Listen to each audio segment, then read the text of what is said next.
Hey Virgos, welcome to September 2019. Hope you guys are doing well. So already a bunch of cards have already popped out. We have a lot of positivity coming your way. We have the Sun, Judgment, Queen of Swords, and the Four of Pentacles. So what that tells me is that your positivity is, and your optimism, right, is creating the judgment in order to help the Queen of Swords when it comes to how they're creating their energy. So Virgo energy, as I'm sure you guys know, you guys are very grounded. You guys are analytical, logical. You can see things in a broader way. So more of a visionary energy. But you see the vision through the minute, small details. So you're able to say, okay, well, this is linked to that, that's linked to this, that could possibly create this. So what you're doing with this Queen of Swords, this young female air sign, Aquarius, Libra, or Gemini, is you're allowing yourself and your positivity and your judgments and your perspectives to see the minute details in their lives in order to give them very practical and very needed advice, okay? What you haven't noticed, Virgo, is that you're waiting for some sort of a sign in order for you to make a sacrifice. So a lot of the advice you're giving the Queen of Swords is the advice that you got to take yourself. It's almost like you should record any conversation or save the text messages that you send to this Queen of Swords and pretend that you're the one receiving it. Because right now you need Virgo advice, Virgo energy advice from yourself. Who can you trust more? You know, I said that to my Moon and Virgo rising husband once when I was connecting my inner child with my adult life. And he's just like, how can you do that? That's something that trained therapists do. And I'm like, well, who knows me better than me, right? So at the end of the day, it's not a bad thing to do your own analysis and actually look at your own traits and toxicity and your shadow side and then heal from it, right? Because you've made so many sacrifices, especially when it comes to home and family, constantly serving, constantly giving a lot of emotional energy. And what that is doing, Virgo, is that it's creating a serious change when it comes to your soulmate. Okay? Serious changes when it comes to your soulmate this September 2019. But they're good. See, you got a lot of major arcana on the board already. The changes are good. It's a huge shift. It may not feel good at the time, but what does, right? It reminds me of winning the lottery. I always come back to this. I don't know what it is, but a lottery win, just because the Wheel of Fortune really reminds me of that instant luck. So think about it. You win the lottery. Let's imagine it. You win the lottery. Holy shit. You're excited. You're screaming. Who are you going to call? First person you call, you know that they're happy and excited, but they're thinking, well, what am I going to get out of this? I've done this for you, so what are you going to give me? You won huge. How is that benefiting my life? So although this change is coming in and it's huge and it's great and it's really amazing, there's going to be that dark side. There's going to be the handouts. There's going to be the people saying, well, how does this affect my life? What are your changes that you're making that are affecting me? It's time to really take a look at that and see who's for you and who deserves it. Okay, Virgo? Okay. So this month, as always, feeling really powerless to your circumstances, feeling really powerless to the situation around you. And what that is doing is it's forcing you to tap into your intuition, to start looking at things from an intuitive slash spiritual mindset instead of the more physical, tangible. We're all kind of elevating into a 5D energy here. We have to. We're being called to step up and elevate. And all these crazy shifts that have been happening in the stars is forcing us to do that. Yeah, you've been powerless. Yeah, you've been creating a lot of tension and anxiety and worries and hostility in the smaller areas of your life, but that's now translating into the larger areas of your life. So it's kind of forcing you to touch back to your spirituality and kind of get back in touch with your first religion, that first energy of this is what the world is about. This is what we're all here for.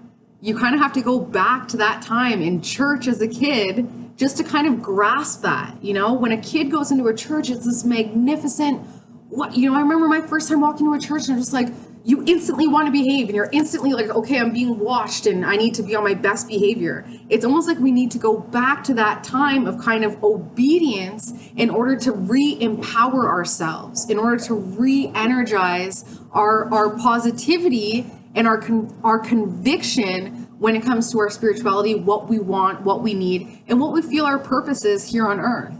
Because Virgo is diligent. Virgo is that servant. So you need to have a master, right?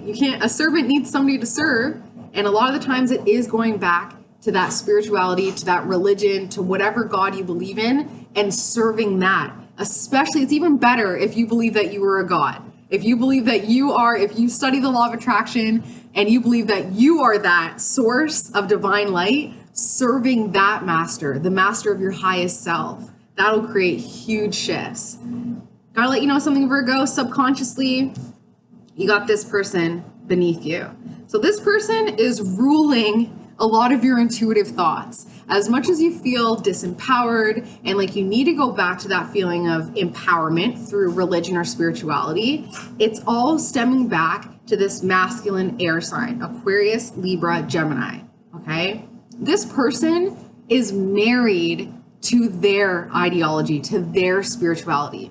There's no convincing them of anything else. They are so loyal to their beliefs and their ideas that it's making you question your own inner intuition that says that it's different and that it says that it's wrong. At the end of the day, this person is more in charge of your religion and your beliefs than you are right now. This person has been acting like a higher source for you. And if you're okay with that, if they're living their best life and that's something that you could actually potentially aim to accomplish, then great. Take their advice, take their inspiration. But if they're broken, negative, then they're not going to give you the advice that you need. And unfortunately, they're giving it to you regardless. So it's time to pluck them out of your subconscious. And you do that by not giving them your power, aka your attention and your energy. What you're thinking about, Virgo, is the moon, meaning there is some illusions, delusions. It's like a level of inception. I was just watching that movie again and I realized like just how deep it is and how we kind of all are in our levels of inception. You know, at the end of the day, what we see around us is not actually real. It's all perspective, right? It's all just a projection of our perspectives and our own inner understanding. So when you have everybody's perspectives all creating our reality, it's like a level of inception where you kind of have to bust down through all of these layers just to find the source, which is just unconditional love. So what you're being called to do right now, Virgo, is to look at this Aquarius, Libra, Gemini male energy and pull it right back. Push through all the crap and just pull it right back to the source. Is the source love or is it hate? Is it obligation? Is it grief? What is the source of your energy when it comes to this Aquarius, Libra, or Gemini? Because now you're pushing through the delusions. That new moon in Virgo that just passed end of August is forcing you to step up and create a sense of understanding within the chaos and within the delusions and haze. So how people are viewing you is they're waiting for you to give them some sort of sign or message. There's something about your energy right now and all the sacrifices that you've made where people, especially family and friends, are now stepping up to you, asking you for your advice. And it's unfortunate that they're asking you for advice from your intuitive self, but your advice is coming from your relationship with this King of Swords. So the advice that you've been giving out isn't even your advice. It's stemming from this Aquarius, Libra, Gemini. If you're okay with that and you're okay with kind of vouching for this person and giving your advice based on how they've given you advice and given you knowledge, then that's good because people are waiting for your messages. They're waiting for something that you can say, do, or give to them that makes them feel better. Home and family, family and friends, you're that star. Right now, you are totally that star. Like I said, my husband has all this Virgo in his chart and people will literally kind of like wait to see what he says just to be like, well, is that what we should be doing? Like people want the Virgo to step up and say, hey, let's do it this way because you guys are smart. You guys are able to think through things. It's not dumb. Like it's just common sense that other people just don't have, right? People are really looking to you for that sense of security in your analysis. Okay, so don't be afraid to shine, right? Hope and fear is that a relationship is just not going where it needs to be going. And because a relationship is not going where it needs to be going, you're at a stalemate. You're at like a standstill here. It's like, okay, what are we doing? We know we need to get help. We know we need to move forward. We've had such a rocky past. We're holding on by a thread. This is not the balance that I need in my life. I want more harmony. I want more peace. This is not the thing that I want to create. This is not positive and optimistic for me. I've made sacrifices before, so now I feel like it's my time to not have to sacrifice more. And what that's doing is creating a lot of hopes and a lot of fears. You want the relationship to stand still, but you also fear what this standstill is going to do. I think it just adds a level of patience, right? It's when something is really icky and not good, you kind of just want to wait it out, right? And just see how it all pans out. Well, maybe I won't scratch at that scab or at that cut. I'll wait for it to heal on its own, and then I'll take another look at it. Let me just put it under a Band-Aid for now. That's what's going on with your relationship. It's under a Band-Aid. And you know that eventually you're going to have to take that Band-Aid off. And is it gangrene? Is it infected? Or is it healing just fine? You'll never know until you take the Band-Aid off. So what is your Band-Aid? What is something that you just put over top of your relationship as a way to not look at it? Maybe it's work. Maybe it's a child. Maybe it's this Queen of Swords. It could be anything or anyone that you've put a Band-Aid over to not look at your relationship. But you have to. You have to, because as soon as you heal that, you're gonna be able to show your scar to family and friends and be like, this is the message. This is the message. This is proof that I've done it and I know what to do when it comes to this, when it comes to love and relationships and peace and harmony. But you got to prove me. I have the scar to prove that.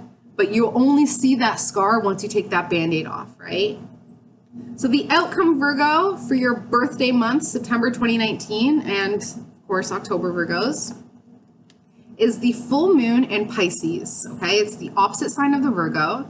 And what it does, if Virgo is analytical, Pisces is delusional. So a lot of the times when it's our opposite sign, it's what we have to learn from them. So a Virgo in the 6th house is all about day to day. It's all about the minute details. And then the Pisces energy is about the unseen world, what goes on behind the scenes of the day to day. So as much as your day to day consists of, eggs and, breakfast of champions and then work and then getting to work, behind the scenes, the Pisces has the angels following you, the energy of the chicken that provided the egg. Like the Pisces energy is all about what's behind, what's the driving force that's funneling the Virgo energy forward to serve, right, in the tangible world. So what this full moon in Pisces is doing for the Virgos this month, September 2019, is it's creating that delusion. It's creating it,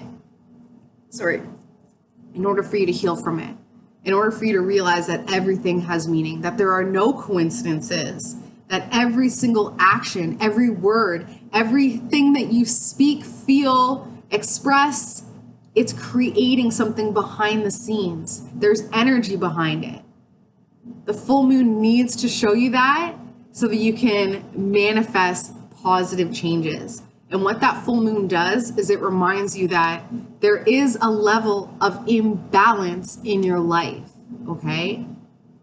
Subconsciously and universally and behind the scenes, everything is balanced. Everything is justified. There is a karmic judge that decides and weighs out the scales. So although it doesn't feel fair in this lifetime, in this physical plane, behind the scenes, everything is working itself out. There is a universal balance constantly at play. The full moon in Pisces will reveal that to you, and then you can apply that to this young water sign, this young Cancer, Scorpio, Pisces.